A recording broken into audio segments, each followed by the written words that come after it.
दोस्तों, पुराने समय की कहानियों में अक्सर नायिकाएं अपने साहस, पवित्रता और त्याग के लिए जानी जाती थीं। लेकिन क्या कभी आपने सोचा है कि अगर इतिहास में कोई रानी अपने चरित्र पर लगे आरोपों के साथ जीवन जीने को मजबूर हुई हो, तो उसकी कहानी कैसी होगी?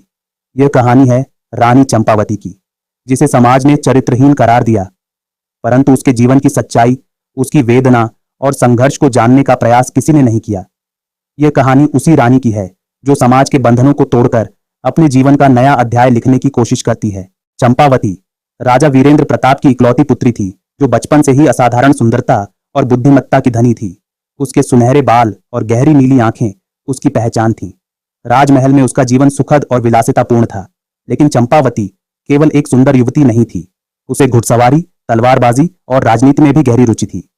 राजगुरु ने उसे वेद, शास्त्र और युद्ध कौशल की शिक्षा दी थी।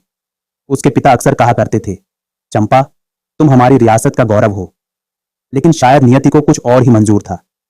चंपावती के जीवन के शुरुआती वर्ष उसके लिए सुनहरे थे, लेकिन उसकी मां रानी देवकी का असमय निधन उसके जीवन में पहला बड़ा दुख लेकर आया।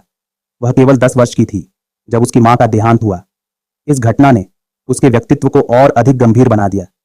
उसने अपनी भावनाओं को अंदर ही अंदर दबाना सीख लिया। जब चंपावती 18 वर्ष की हुई,